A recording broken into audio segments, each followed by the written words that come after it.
کا پیغام انسانیت کے نام۔ اقرأ أخيا ورتل القرآن اصبح بصوتك اسمع الأكوان اقرأ كلام الله داوي نفوسنا لنحس في أعماقنا الإيمان فؤاد كالحجارة قسوة فإذا وعى القرآن حين الدال علی الخیر کفاعلہ، حضور نے فرمایا خیر کی طرف لوگوں کو متوجہ کرتا ہے تو اسے اس خیر کے کام کرنے والے جتنا ثواب اس کو بھی ملے گا۔ یقیناً جو لوگ ایمان لائے اور جہاد کیا اللہ کی راہ میں اپنی جانوں اور مالوں کے ساتھ، اور وہ کہ جنہوں نے انہیں پناہ دی، یہ یقیناً ایک دوسرے کے ولی ہیں، ایک دوسرے کے حمایتی ہیں، ایک دوسرے کے مددگار ہیں۔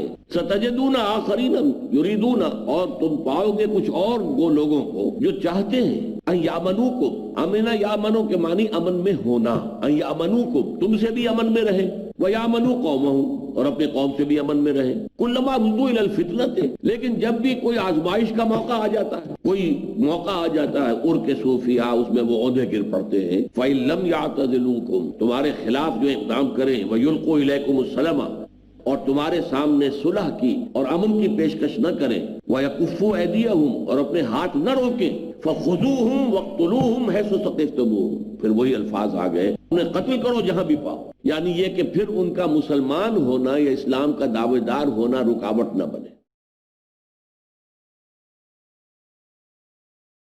چنانچہ آپ کو وہ قصہ معلوم ہے، میں نے کئی دفعہ سنایا ہے کہ حضرت اسامہ ابن زید، ان کا ایک جنگ کے اندر دو بدو مقابلہ ہوا ایک مشرک کافر کے ساتھ، اور جب اس مشرک کافر نے یہ دیکھا کہ اب میری پیش نہیں جا رہی، بس اب یہ تو مجھ پر غالب آ گیا ہے، اسامہ جو ہے مجھ پر غالب آ گیا ہے، اس نے کہا اشہد ان لا الہ الا اللہ واشہد ان محمد رسول اللہ۔ حضرت اسامہ نے رضی اللہ تعالیٰ عنہ یہی سمجھا کہ اس نے جان بچانے کے لیے ہیلا کیا، اس وقت یہ کلمہ شہادت پڑھ رہا جبکہ اس نے دیکھ لیا کہ اب اس کے بچنے کا کوئی راستہ نہیں ہے، لہذا تلوار نہیں روکی، گردن اڑا دی۔ لیکن اب یہ مجھے یقین کے ساتھ نہیں ہے مستحضر کہ آیا یہ بات حضور کو کسی اور نے پہنچائی یا خود حضرت اسامہ نے اپنے دل کے اندر کسی خلش کو پا کر حضور سے تذکرہ کیا۔ تو حضور نے سخت اظہار ناراضگی فرمایا، اے اسامہ تم نے کلمہ شہادت کے ہوتے ہوئے تلوار چلا دی۔ اس نے کہا حضور اس نے صرف جان بچانے کے لیے یہ کلمہ پڑھا تھا، آپ نے یہ نہیں کہا کہ نہیں ایسا نہیں ہے، تردید نہیں کی ان کے قول کی، لیکن یہ کہ آپ نے فرمایا اللہ شققت قلبہ، کیا تم نے اس کا دل چیر کر دیکھ لیا تھا کہ اس کے اندر ایمان نہیں ہے؟ تمہیں کیا معلوم ایمان ہے یا نہیں ہے؟ اس نے جھوٹ موٹ پڑھا ہے، جان بچانے کے لیے پڑھا، تمہیں یقین کے ساتھ تو نہیں کہہ سکتے، یہ تو اس کے اپنے دل کی بات ہے، اس کی نیت کی بات ہے جو اللہ جانتا ہے۔ اور یہاں تک کہا کہ اے اسامہ کیا کرو گے قیامت کے دن جب یہ کلمہ شہادت تمہارے خلاف استغاثہ لے کر آئے گا کہ اللہ میرے ہوتے ہوئے اسامہ کی تلوار چلی؟ تو یہ ہے عام قانون، لیکن یہاں جن کے بارے میں گفتگو ہو رہی ہے وہ جو اسلام کے مدعی تھے، ایمان کے مدعی تھے، اور پھر انہوں نے ہجرت نہیں کی، گویا کہ ثابت کر دیا کہ ان کی پرائیورٹیز جو ہیں اس کے اندر قوم، قبیلہ، جائیداد، مال، محبت، یہ سب چیزیں مقدم ہیں، اللہ کے حکم، اللہ کے رسول کے حکم، اللہ کی راہ میں جہاد کرنے سے یہ چیزیں مقدم ہیں، تو وہ ثابت کر چکے کہ وہ اسلام میں کھڑے نہیں ہیں، ایمان کے حامل نہیں ہیں، یا ان کے خلاف اقدام کی جو ہے یہاں پر کھلی اجازت دی جا رہی ہے۔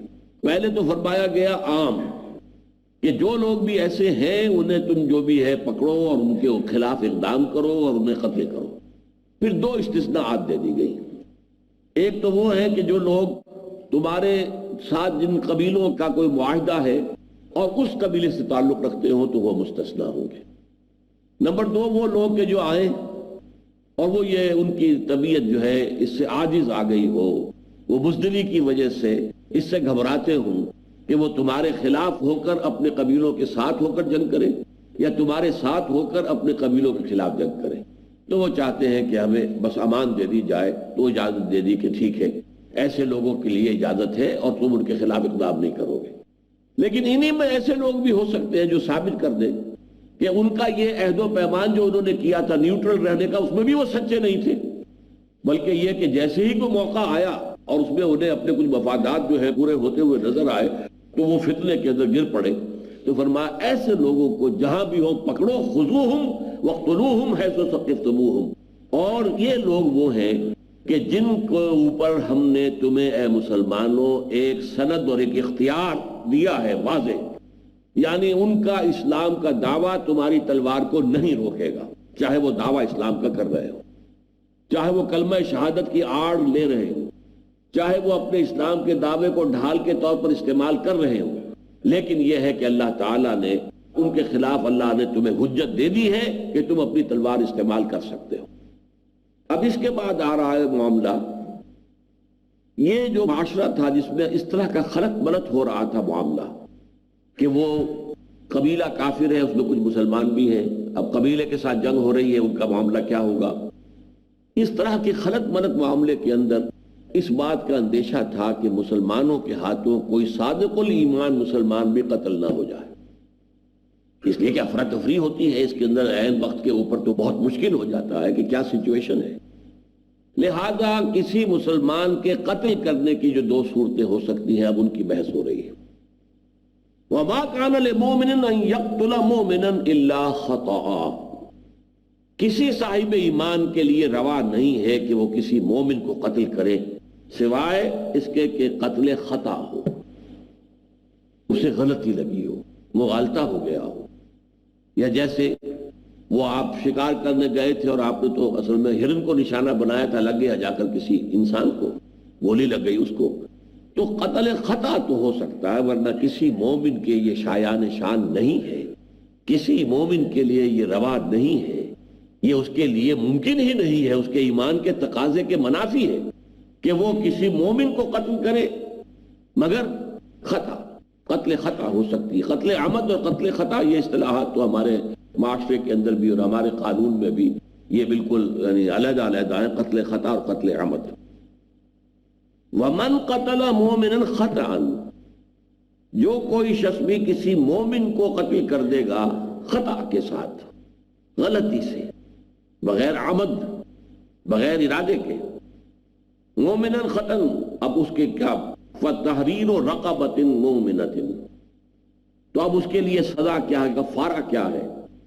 ایک مومن گردن کا چھڑانا، ایک غلام، مومن غلام، مسلمان غلام، اس کو چھڑا دینا، اس کو آزاد کر دینا. تحریر یہ حریت سے بنا ہے، حر مرد آزاد.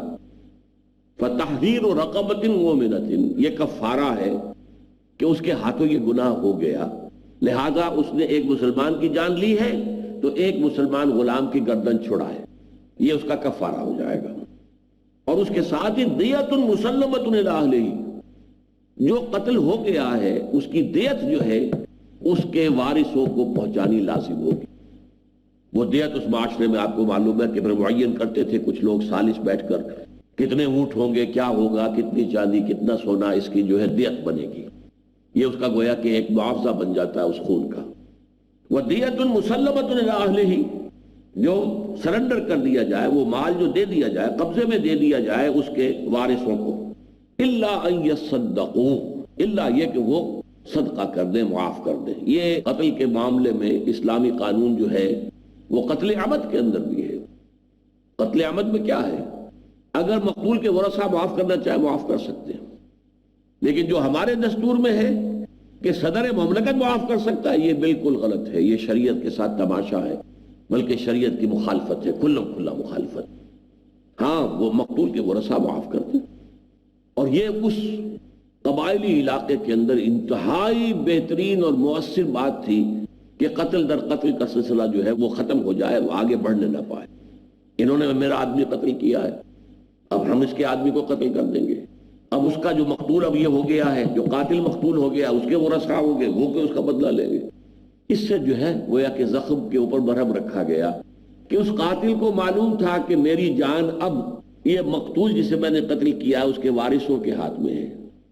وہ چاہے مجھے قتل کر دے، اگر وہ کہیں گے کہ ہمیں کوئی نہیں چاہیے دیت وغیرہ، اس کو قتل کیا جائے، پھانسی چڑھایا جائے، تو حکومت کو چڑھانا پڑے گا اسے. اور اگر وہ معاف کر دیں یا وہ کہہ دیں کہ ٹھیک ہے اتنا مال ہمیں مل جائے تو ہم اسے معاف کر دیں گے. تو یہ شکلیں ایسی ہیں کہ جو قتل عمد کے ضمن میں بھی اسلام کے اندر موجود ہیں. لیکن یہاں جو بات ہو رہی ہے وہ قتل خطا ہے. وَمَا كَانَ لِمُؤْمِنٍ أَن يَقْتُلَ مُؤْمِنًا إِلَّا خَطَأً وَمَنْ قَتَلَ مُؤْمِنًا خَطَأً فَتَحْرِيرُ رَقَبَةٍ مُؤْمِنَةٍ وَدِيَةٌ مُسَلَّمَةٌ إِلَىٰ أَهْلِهِ إِلَّا أَن يَصَّدَّقُوا. تو دو کام ہوئے. ایک تو کفارہ ہے کہ ایک غلام مسلمان مومن غلام کو آزاد کرے, جان کے بدلے گویا کہ اس کی بھی جان چھڑا دی ہے اس نے. اور نمبر دو یہ کہ وہ دیت ادا کرے, اللہ یہ کہ جو مقتول کے ورثاء ہیں وہ معاف کر دیں اور صدقہ کر دیں. فَإِن كَانَ مِن قَوْمٍ عَدُوٍّ لَكُمْ وَهُوَ مُؤْمِنٌ فَتَحْرِيرُ رَقَبَةٍ مُؤْمِنَةٍ. اور اگر وہ شخص کسی ایسے قبیلے اور قوم سے تھا جو تمہارا دشمن ہے تو صرف ایک مومن غلام کو چھڑا دینا کافی ہوگا.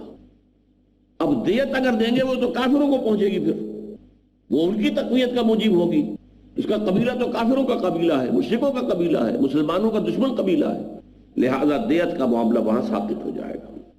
وَإِن كَانَ مِن قَوْمٍ بَيْنَكُمْ وَبَيْنَهُمْ مِيثَاقٌ, پہلے ہم نے پڑھا فَإِن كَانَ مِن قَوْمٍ عَدُوٍّ لَكُمْ وَهُوَ مُؤْمِنٌ فَتَحْرِيرُ رَقَبَةٍ مُؤْمِنَةٍ. بس دوسری بات دیت کا اب سوال نہیں. وَإِن كَانَ مِن قَوْمٍ بَيْنَكُمْ وَبَيْنَهُمْ مِيثَاقٌ. تیسرا معاملہ شک ہو سکتا ہے ایک ایسے شخص کا جس کو کہ قتل کر دیا گیا ہے خطا, قتل خطا کے طور پر, کہ جس کا تعلق ایک ایسے قبیلے اور قوم سے ہے کہ جس کے اور تمہارے درمیان میثاق ہے, قول و قرار ہے, معاہدہ ہے.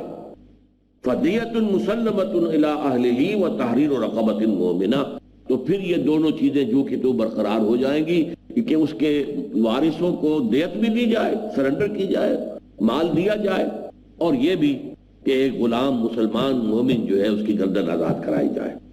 فَمَن لَّمْ يَجِدْ فَصِيَامُ شَهْرَيْنِ مُتَتَابِعَيْنِ تَوْبَةً مِّنَ اللَّهِ وَكَانَ اللَّهُ عَلِيمًا حَكِيمًا.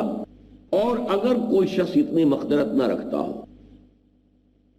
یعنی وہ مسلمان مومن کو غلام کو آزاد بھی کرے, دیت بھی دے, تو دیت تو دینی پڑے گی, وہ تو حق ہے جو وارث ہیں ورثاء ہیں ان کا, لیکن اللہ اپنا حق معاف کر دے گا. اور اس کا کفارہ کیا ہے؟ فَصِيَامُ شَهْرَيْنِ مُتَتَابِعَيْنِ. پھر وہ 2 مہینوں کے پے در پے روزے رکھے. یہ قتل خطا جو ہے کسی مومن کی قتل خطا جس کا کہ معاملہ یہ ہو کہ یا تو وہ اس قوم سے متعلق ہے کہ جس کے ساتھ تمہارا معاہدہ ہے, اور یا وہ واقعتاً کسی بھی یعنی قوم سے آزاد علیحدہ ہے جو ظاہر بات ہے مومن ہے. لیکن یہ کہ اس صورت میں آپ کو اگر آپ غلام جو ہے آزاد کرنے کی استطاعت نہیں رکھتے تو پھر آپ کو اجازت ہے کہ 2 مہینے کے روزے پے در پے رکھے جائیں. توبۃ من اللہ, یہ اللہ تعالیٰ کی طرف سے توبہ کا ایک راستہ ہے جو تمہارے لیے کھول دیا گیا, کفارے کی ایک سبیل ہے جو تمہارے لیے پیدا کر دی گئی. وَكَانَ اللَّهُ عَلِيمًا حَكِيمًا. اور یقیناً اللہ ہر چیز کا جاننے والا ہے اور کمال حکمت والا ہے. اس کے ہر حکم میں حکمت ہے, اس کے ہر حکم کے اندر کوئی نہ کوئی ایسی غایت اور ایسا مقصد جو ہے وہ مخفی ہے جو کبھی ہمارے سمجھ میں آ بھی جاتا ہے, کبھی نہیں بھی آتا. تو ہمارے لیے تو واجب کیا ہے؟ اللہ کا حکم, اللہ کی شریعت کا فیصلہ. حکمت سمجھ میں آ جائے, نور علی نور, نہیں تو تب بھی ہمیں اس کے حکم کے اوپر عمل تو کرنا ہی کرنا ہے. نحمده ونصلي على رسوله الكريم. اما بعد فقد قال الله تبارك وتعالى كما ورد في سورة النساء. اعوذ بالله من الشيطان الرجيم. بسم الله الرحمن الرحيم.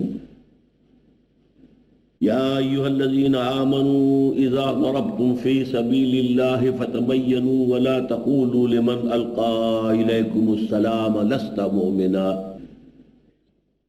تبتغون عرض الحياة الدنيا وعند الله مغانم كثيرة كذلك كنتم من قبل فمن الله عليكم فتبينوا إن الله كان بما تعملون خبيرا. لا يستوي القاعدون من المؤمنين غير أولي الضرر والمجاهدون في سبيل الله بأموالهم وأنفسهم فضل الله المجاهدين بأموالهم وأنفسهم على القاعدين درجة وَكُلًّا وَعَدَ اللَّهُ الْحُسْنَى وفضل الله المجاهدين على القاعدين أجرا عظيما درجات منه ومغفرة ورحمة وكان الله غفورا رحيما إن الذين توفاهم الملائكة ظالمي أنفسهم قالوا فيم كنتم قالوا كنا مستضعفين في الأرض قالوا ولم تكن أرض الله واسعة فتهاجروا فيها فأولئك مأواهم جهنم وساءت مصيرا إلا المستضعفين من الرجال والنساء والولدان لا يستطيعون حيلة ولا يهتدون سبيلا فأولئك عسى الله أن يعفو عنهم وكان الله عفوا غفورا ومن يهاجر في سبيل الله يجد في الأرض مراغما كثيرا وسعة ومن يخرج من بيته مهاجرا إلى الله ورسوله ثم يدركه الموت فقد وقع أجره على الله وَكَانَ اللَّهُ غَفُورًا رَحِيمًا۔ یہ بات میں متعدد مرتبہ عرض کر چکا ہوں کہ سورہ نساء میں 3 مضامین کی لڑیاں ہیں جو باہم گتھی ہوئی ہیں۔ ایک خطاب ہے اہل ایمان سے جس میں کہ انہیں مثبت احکامات دیے جا رہے ہیں، اپنی معاشرتی اور سیاسی زندگی کو کن بنیادوں پر استوار کرو۔ پھر ایک خطاب جو ہے وہ اہل کتاب سے ہے، جیسے کہ سورہ بقرہ، سورہ آل عمران میں بھی ہے۔ پھر تیسرا خطاب منافقین سے ہے جو اس سورہ مبارکہ کا سب سے اہم حصہ اور سب سے طویل حصہ ہے۔ چنانچہ امت مسلمہ سے خطاب ہوا پہلے آیت نمبر 1 سے 43 تک، پھر 127 سے 135 تک، پھر آیات 58 اور 59 میں ہے، اور پھر آخری آیت میں 176 میں آئے گا ذکر۔ اہل کتاب سے 2 جگہ پر گفتگو ہوئی ہے، آیات 44 تا 57 اور آیات 153 تا 175۔ باقی منافقین کا حصہ جو ہے جو سب سے زیادہ طویل ہے، اس وقت ہم اس کا مطالعہ کر رہے ہیں آیت نمبر 60 سے لے کر 126 تک، اور پھر ذکر آئے گا دوبارہ 136 سے 153۔ اس اعتبار سے اس سورہ مبارکہ کا بڑا حصہ جو ہے وہ منافقین کے ذکر پر یا ان سے بالواسطہ خطاب پر یا ان کی نشاندہی پر یا ان کے ضمن میں مسلمانوں میں جو 2 اختلافی رائے پیدا ہو سکتی تھی ان پر، یا ان کے ضمن میں جو قتل اور قتال فی سبیل اللہ کے ضمن میں کوتاہی ہو سکتی تھی ان پر، ان تمام چیزوں پر بحث کی گئی ہے۔ میں اس سے پہلے کہ آج آگے بڑھوں میں آپ کو بتا دینا چاہتا ہوں کہ جو پچھلا ہمارا درس تھا اس کی پہلی آیت تھی فَمَا لَكُمْ فِي الْمُنَافِقِينَ فِئَتَيْنِ وَاللَّهُ أَرْكَسَهُمْ بِمَا كَسَبُوا أَتُرِيدُونَ أَن تَهْدُوا مَنْ أَضَلَّ اللَّهُ وَمَنْ يُضْلِلِ اللَّهُ فَلَنْ تَجِدَ لَهُ سَبِيلًا۔ اے مسلمانوں تمہیں کیا ہو گیا ہے، تم منافقین کے بارے میں 2 گروہ بن گئے ہو، حالانکہ اللہ نے انہیں تلپٹ کر دیا، الٹ دیا ان کے اعمال، ان کی بدعمالی کے سبب سے۔ اتریدون ان تہدوا من اضل اللہ، کیا تم یہ چاہتے ہو کہ جن کی گمراہی پر اللہ کی مہر لگ چکی ہے اسے ہدایت دو؟ ومن یضلل اللہ فلن تجد له سبیلا، اور جس کی بھی گمراہی پر اللہ کی طرف سے مہر لگ جائے تو وہ اس کے لیے پھر کوئی راستہ نہ پاؤ گے۔ میں نے اس ضمن میں عرض کیا تھا کہ یہ سارا معاملہ جو ہے منافقین سے متعلق ہے، بالخصوص اس حوالے سے کہ وہ ہجرت مدینہ کے لیے تیار نہیں ہو رہے تھے۔ کچھ مکے میں ہے، کچھ کسی اور قبیلے میں ہے، کچھ کسی اور قبیلے میں ہے، کچھ کسی اور قبیلے میں ہے، لیکن جب مدینہ کی ہجرت جو ہے وہ فرض کر دی گئی، اس سے پہلے جو ہجرت تھی، ہجرت حبشہ، وہ آپشنل تھی، بلکہ وہ ایک طرح کی رعایت دی گئی تھی کہ جن لوگوں سے مکے میں جو پرسیکیوشن ہو رہا ہے، جو ٹارچر کیے جا رہے ہیں، وہ برداشت سے باہر ہو رہا ان کے، انہیں اجازت ہے کہ وہ چاہیں تو حبشہ کی طرف ہجرت کر جائیں۔ یہ تو واجب نہیں تھا، لازم نہیں تھا۔ جو وہاں ڈٹے کھڑے رہ سکتے ہو انہیں وہیں پر ڈٹے کھڑے رہنا چاہیے، برداشت کرنا چاہیے، جھیلنا چاہیے. لیکن نہیں، آپ اگر اس کی ہمت نہیں پاتے تو چلے جائیں، اللہ تعالیٰ کی زمین وسیع ہے، کشادہ ہے. تو اس پہلو سے ہجرت مدینہ اس کے بالکل برعکس ہے، وہ لازم تھی، فرض تھی. اور اس کی وجہ کیا ہے کہ دعوت و تحریک نبوی علی صاحب الصلاۃ والسلام جو ہے اس کا اب یہ جو دور آ رہا تھا وہ اصل میں اقدام کا دور تھا.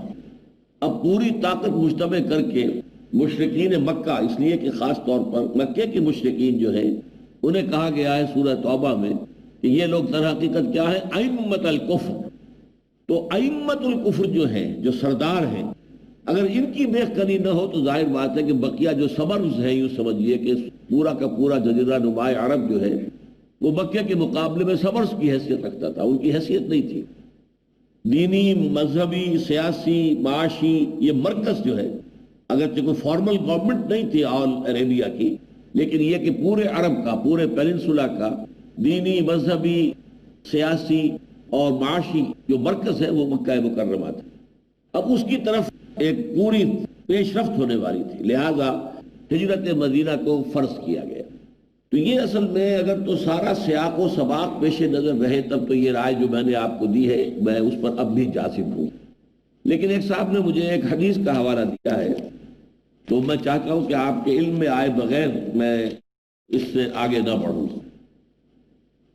رواہ مسلم، حضرت امام مسلم رحمۃ اللہ علیہ وہ روایت کرتے ہیں عن زید ابن ثابت رضی اللہ تعالی عنہ، حضرت زید ابن ثابت سے، ان نبی صلی اللہ علیہ وسلم خرج الى احد فرجع ناس ممن كان معه، کہ حضور جب احد کی طرف نکلے تھے مشرکین سے جنگ کے لیے غزوہ احد میں، تو وہاں سے کچھ لوگ واپس چلے آئے تھے.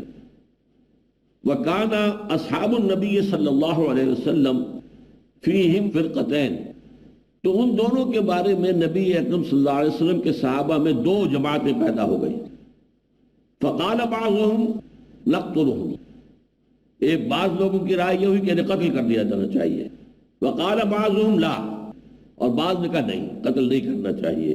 فنزلت، تو یہ آیت نازل ہوئی فما لکم فی المنافقین فئتین. یہی روایت جو ہے امام احمد ابن حنبل بھی لائے ہیں، اس میں تھوڑا سا فرق ہے کہ اس میں سے ایک گروہ نے کہا تھا فرقۃ تقول نقتلهم وفرقۃ تقول لا هم المؤمنون، نہیں انہیں قتل نہیں کرنا ہے اس لیے کہ وہ مومن ہیں. فانزل، تو اللہ نے یہ آیت نازل کی ما لکم فی المنافقین فئتین، تمہیں کیا ہو گیا ہے کہ منافقین کے بارے میں تم دو گروہوں میں منقسم ہو گئے. یہ اصل میں اگر تو احد سے متعلق آیت ہوتی تو اس کا اصل مقام جو ہے سورہ آل عمران تھا. میں حیران ہوتا ہوں کہ سورہ آل عمران میں ان کا ذکر براہ راست آیا ہی نہیں، حالانکہ بڑا واقعہ تھا. لیکن یہ کہ کوئی ذکر اس کا موجود نہیں ہے، خفیف سا اشارہ موجود ہے کہ کچھ لوگوں سے کہا گیا آؤ نکلو اللہ کی راہ میں جنگ کرو یا کم سے کم دفاع کرو، تو انہوں نے کہا نہیں ہم نہیں سمجھتے کہ جنگ ہوگی. تو یہ تو معلوم ہوتا ہے ایسے لوگ تھے جو ابھی مدینے سے نکلنے سے قبل کی کوئی بات ہو رہی تھی، کہ جبکہ حضور ابھی مدینے سے باہر تشریف نہیں لائے اور اس وقت کچھ لوگ رک رہے تھے اور انہیں اہل ایمان جو ہیں وہ انہیں تشویق اور ترغیب دلا رہے تھے کہ نکلو. اب کم سے کم یہ ہے کہ اول تو ہمیں اللہ کی راہ میں قتال کرنا ہی ہے. غزوہ بدر اس سے پہلے ہو چکا ہے، قتال کا مرحلہ شروع ہو چکا ہے، اور جو عمل انقلاب نبوی ہے صلی اللہ علیہ وسلم اپنے آخری مرحلے میں داخل ہو چکا ہے، تو آپ قتال کرو. ورنہ کم سے کم یہ کہ اب تو تمہارے مدینے کے سر پر آ کر بیٹھ گیا ہے دشمن، تو اب ان سے کم دفاع تو کرو، نکلو تو صحیح، مدینے کا تو دفاع کرنا ہے. یعنی اگر مثبت طور پر تمہارے خیال میں یہ ضروری نہیں ہے کہ اسلام کے غلبے کے لیے جنگ و جدل کوئی مناسب کام ہے یا ضروری کام ہے، یہ منافقین کا قول ہم پہلے پڑھ چکے ہیں. لیکن یہ کہ اگر تمہارے نزدیک ایسا نہیں بھی ہے تو اب جب کہ دشمن دروازے پر آ کر بیٹھ گیا ہے تو کم سے کم دفاع تو کرو. تو انہوں نے اس وقت جواب یہ دیا کہ نہیں ہمارے خیال میں جنگ ونگ نہیں ہوگی، ایسے ہی بس ان کا تو در حقیقت یہ کوئی جسے آپ کہتے ہیں دورہ کشتی والا معاملہ ہے، جنگ نہیں ہوگی. یہ اشارہ جو ہے صرف سورہ آل عمران میں، باقی اس کا کوئی اشارہ نہیں ہے. اور یہ کہ اگر اتنا بڑا اختلاف اس وقت نما ہوا ہوتا تو ظاہر بات ہے کہ پھر بتایا جاتا کہ پھر ان کا فیصلہ کیا ہوا. ایک گروہ کی رائے یہ تھی کہ قتل کرو، ایک گروہ کی رائے یہ تھی کہ نہیں وہ مسلمان ہے، مومن ہے، قتل نہیں کرو گے، تو پھر فیصلہ کیا ہوا؟ آخر اس سے پہلے آپ کو معلوم ہے، اس سے پہلے نہیں، اس کے بعد بنو قریظہ کے دور میں جو ہے بنو قریظہ کے کتنے آدمی قتل کیے گئے۔ اب وہ تاریخ کا اتنا بڑا واقعہ ہے کہ سیرت کی کتابوں میں بھی اس کا بڑا واضح تذکرہ موجود ہے، پوری دنیا میں بھی اس کو ایکسپلائٹ کیا گیا ہے کہ دو قبیلے جو تھے بنو نذیر اور بنو قینقاع، انہیں تو صرف ملک بدر کرنے پر اکتفا کی گئی، تم مدینہ چھوڑ کر نکل جاؤ، لیکن تیسرے قبیلے بنو قریظہ کا تو معاملہ یہ کیا گیا کہ ان کے تمام اموال جائیداد تمام ضبط، ان کے بوڑھے، ان کے بچے، ان کی بیویاں، غلام اور لونڈیاں، اور ان کے جو بھی ایسے افراد تھے کہ جو جنگ میں حصہ لے سکتے تھے، ان کے سر قلم کر دیے گئے۔ رتل القرآن حدیث جو ہے وہ دو چیزوں کے مجموعے کا نام ہے، اخبار، اخبار جمع ہے خبر کی، اخبار اور آثار جمع ہے اثر کی، یہ سے اثر، آثار قدیمہ۔ تو اخبار وہ کہلاتی ہیں کہ جن میں حضور کا کوئی قول ہو یا حضور کا کوئی عمل نقل کیا گیا، یا پھر حضور کے سامنے کوئی کام ہوا یا آپ کے علم میں آیا اور آپ نے روکا نہیں، اس کو کہتے ہیں کہ آپ کا قول یا آپ کا عمل یا آپ کی تقریر کے معنی یہ تقریر کرنا نہیں ہے بلکہ برقرار رکھنا، کہ اگر کوئی چیز آپ کے سامنے ہوئی اور آپ نے اسے غلط قرار نہیں دیا تو برقرار رکھا، تو یہ بھی ایک دلیل ہے کہ یہ چیز جائز ہے اور صحیح ہے۔ تو یہ اخبار کہلاتی ہے، حضور کا قول، حضور کا فعل اور حضور کی تقریر۔ صحابی کا قول، صحابی کا فعل اور صحابی کی تقریر یہ اثر کہلاتی ہے، آثار اس کی جمع ہے۔ تو اخبار و آثار دونوں کو جمع کر کے ہم حدیث کہتے ہیں، لہذا یہاں پر یہ جو ہے اصل میں حدیث رسول نہیں ہے بلکہ یہ اثر ہے، یہ ایک صحابی کا قول ہے۔ اور اس کے ضمن میں جو بہت ہی فیصلہ کن بات ہے وہ شاہ ولی اللہ دہلوی رحمۃ اللہ علیہ نے کہی ہے کہ عام طور پر شان نزول کی جو احادیث ہیں، اور ظاہر بات ہے کہ وہ اکثر و بیشتر مرفوع نہیں ہے، صحابہ کے اقوال ہیں، تو ان کا معاملہ یہ ہے کہ صحابہ جو ہمارے مفسرین ہیں متقدمین، وہ اس کو اس اعتبار سے بھی کہہ دیتے ہیں کہ یہ آیت اس قسم کے معاملات میں نازل ہوئی، یعنی معین اسی واقعے پر نہیں بلکہ اس نوعیت کے معاملے میں واقع ہوئی۔ جو نوعیت کے اعتبار سے وہاں بھی یہ ہوا کہ اختلاف ہوا، لیکن یہ ہے کہ اس حوالے سے اس کو شمار کر لیا گیا ہے گویا کہ یہ آیت اس وقت نازل ہوئی، حالانکہ اس آیت کے نزول کا زمانہ جو ہے اس پورے، آپ کو معلوم ہے کہ پورے اس سورہ نساء کے اندر کہیں کسی جنگ کا، معین جنگ کا ذکر نہیں ہے، قتال فی سبیل اللہ کا ذکر تو ہے۔ بہرحال یہ تو میں نے چاہا تھا کہ میں آپ کو جو پچھلے درس سے متعلق ایک وضاحت ہے وہ پیش کروں۔ اب آگے دیکھیے، اصل میں اس وقت جو سچویشن تھی وہ اتنی پیچیدہ تھی۔ ایک طرف مدینہ منورہ ہے، حضور یہاں سردار کی حیثیت سے یا خلیفہ کی حیثیت سے یا حاکم کی حیثیت سے موجود ہے، یہاں بھی سارے مسلمان ایک جیسے تو نہیں ہیں، ظاہر بات ہے کہ ان میں مومنین صادقین بھی ہیں، ان میں کچھ ضعیف ایمان والے لوگ بھی، ان میں منافقین بھی ہیں۔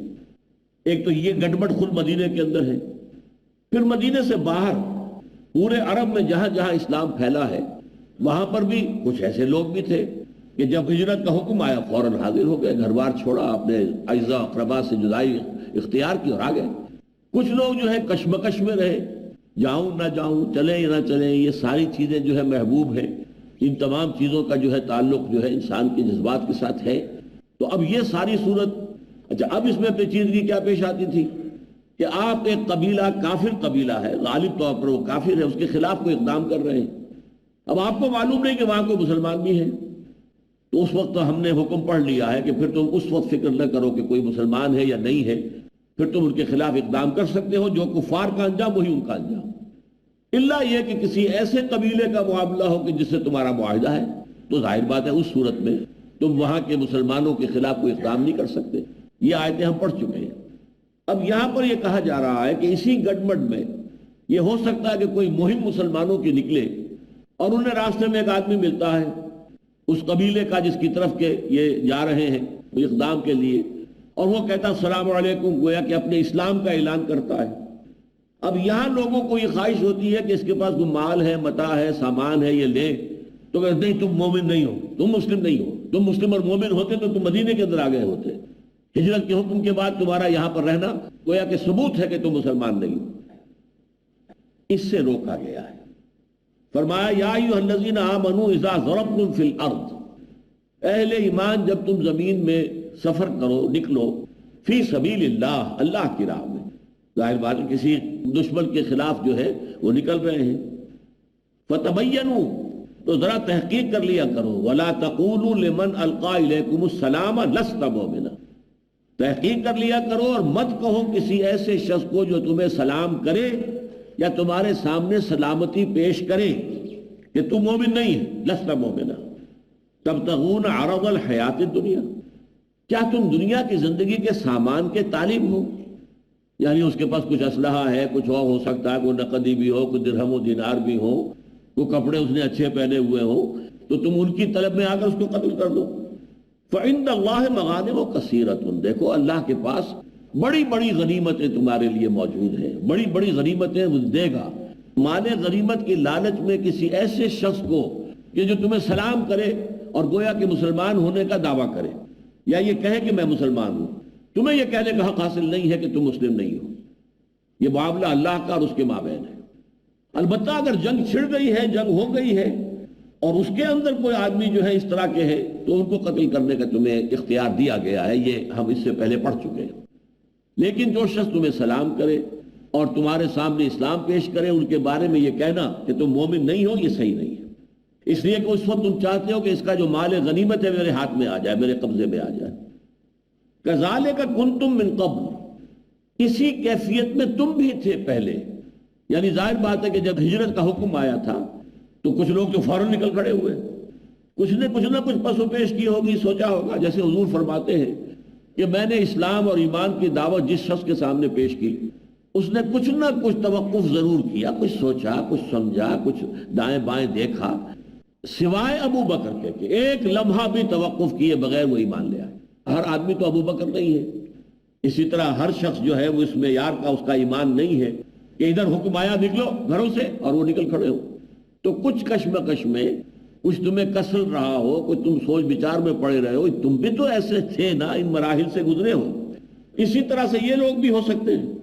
کذالک کنتم من قبل فمن اللہ علیکم، تو اللہ نے تم پر احسان کیا اور اللہ تعالیٰ نے تمہیں آخر کار وہ فیصلہ کرنے کی توفیق دے دی کہ گھر بار چھوڑو، وطن چھوڑو، آبا و اجداد کی سرزمین کو چھوڑو، اپنے مال اسباب کو چھوڑو، اپنی آل اولاد کو چھوڑو اور نکل آؤ.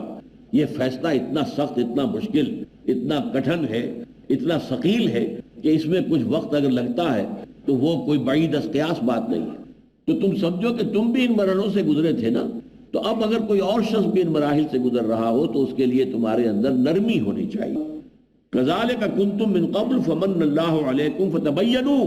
اب دیکھیے دوبارہ تبینوا، پھر تحقیق کر لیا کرو. ان اللہ کان بما تعملون خبیرا، یقیناً اللہ تعالیٰ جو کچھ کہ تم کر رہے ہو اس سے باخبر. اس ضمن میں ایک واقعہ میں نے بار بار آپ کو بتایا ہے. حضرت اسامہ ابن زید رضی اللہ تعالیٰ عنہ، جو کہ حضور کو اپنے پوتوں کی طرح پیارے تھے، اس لیے کہ زید ابن حارثہ کو حضور نے، وہ غلام تھے اور آزاد کر کے اپنا بیٹا بنا لیا تھا.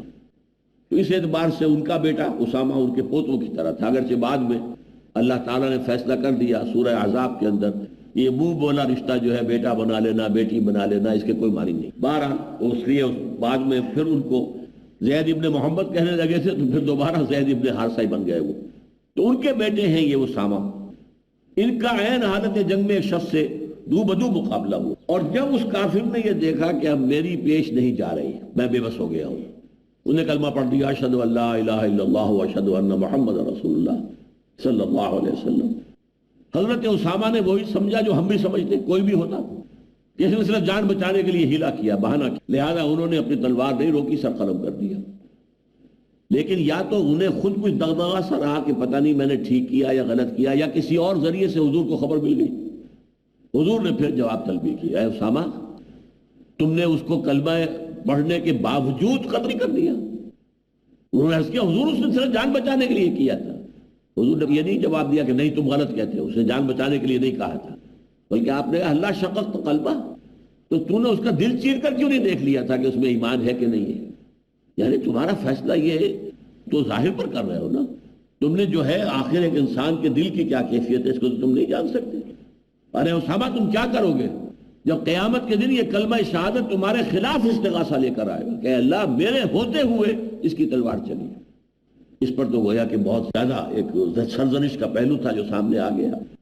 وہی بات یہاں کہی جا رہی ہے، یا ایھا الذین آمنوا اذا ضربتم فی سبیل اللہ فتبینوا ولا تقولوا لمن القى الیکم السلام لست مؤمنا تبتغون عرض الحیات الدنیا فعند اللہ مغانم کثیرۃ. گھبراؤ نہیں، اللہ تعالیٰ بڑی بڑی غنیمتیں تمہیں دے گا.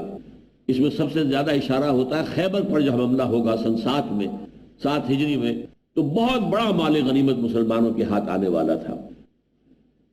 کذالک کنتم من قبل، تم بھی اسی کیفیت میں، گو مگو کی کیفیت میں کچھ عرصے مبتلا رہے تھے نا. فمن اللہ علیکم، تو اللہ نے تم پر احسان فرمایا اور تمہیں آخری فیصلہ صحیح کرنے کا جو ہے اس کی توفیق دے دی. فتبینوا، پھر دیکھو، غور کر لیا کرو، تحقیق کر لیا کرو. ان اللہ کان بما تعملون خبیرا، جو کچھ تم کر رہے ہو اللہ اس سے باخبر ہے.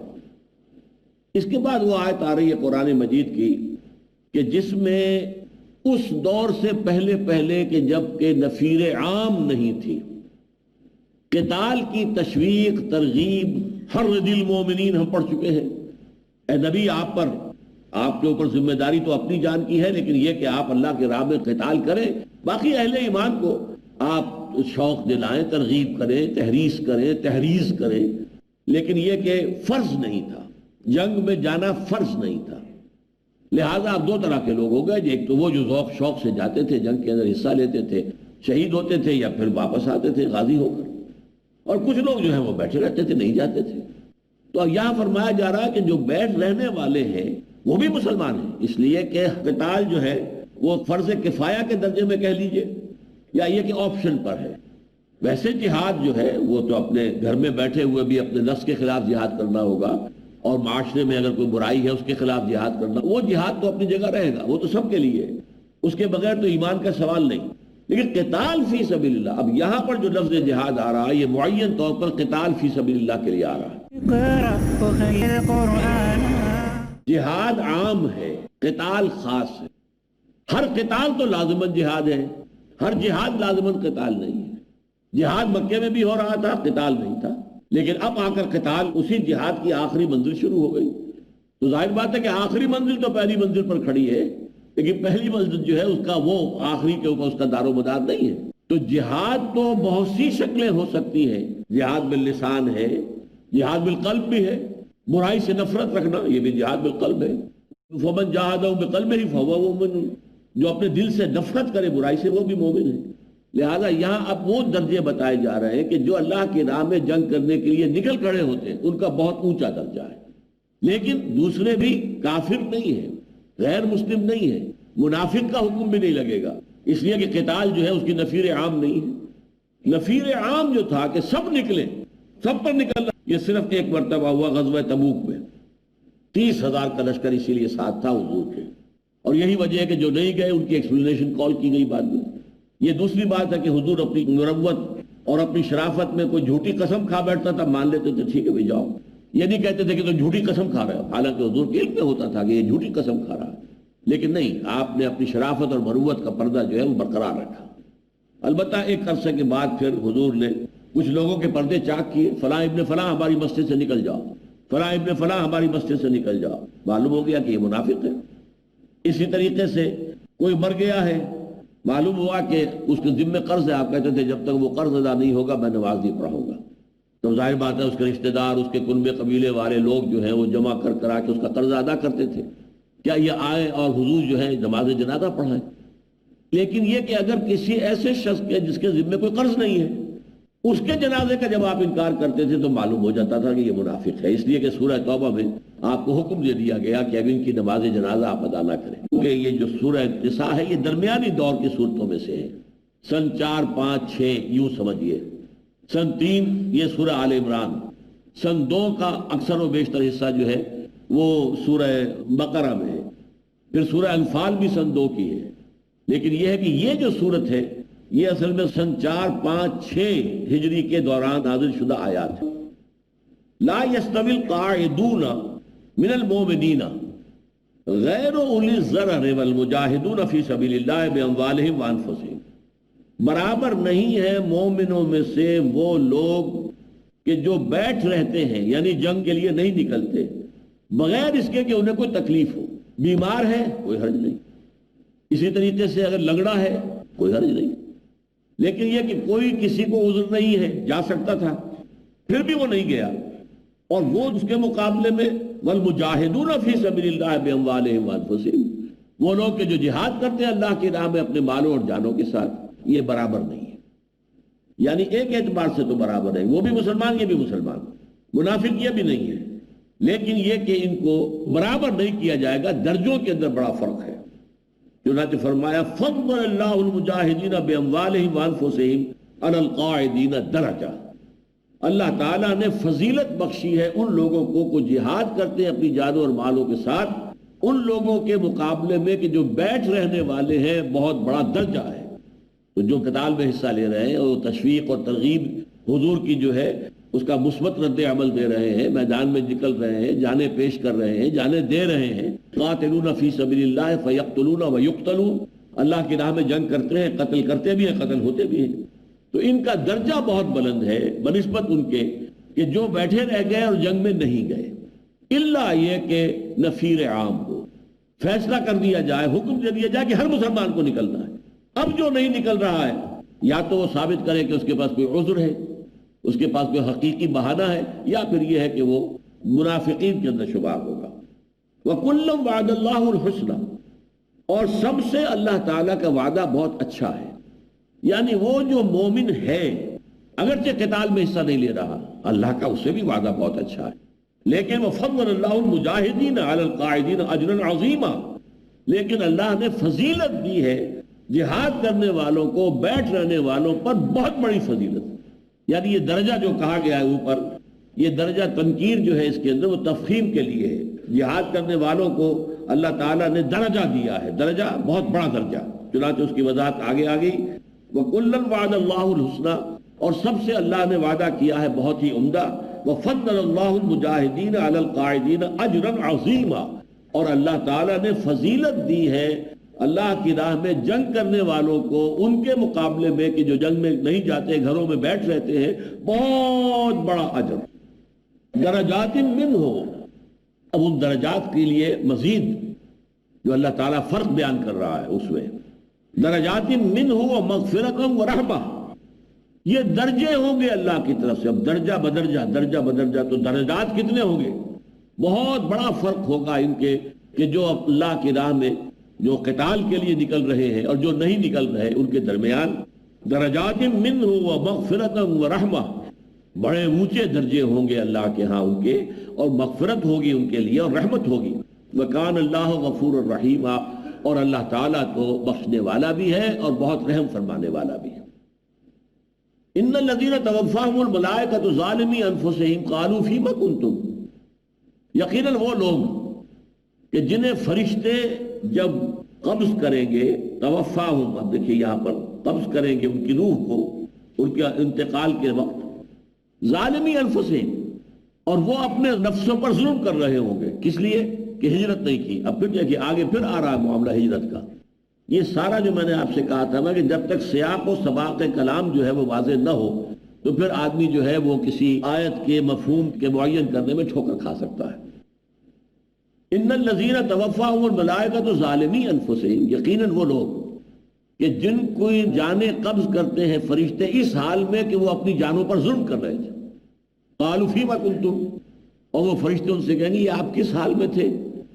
آپ دعویٰ ایمان کا کرتے تھے اور رہ رہے تھے اپنے کافر قبیلے کے ساتھ، اپنے رشتہ داروں کی محبت تمہیں زیادہ تھی، جیسے کہ سورہ توبہ کی آیت نمبر 24 ہے، قل ان کان آباؤکم وابناؤکم واخوانکم وازواجکم وعشیرتکم واموال اقترفتموها وتجارت تخشون کسادها ومساکن ترضونها احب الیکم من اللہ ورسولہ وجہاد فی سبیلہ فتربصوا حتی یاتی اللہ بامرہ واللہ لا یہدی القوم الفاسقین۔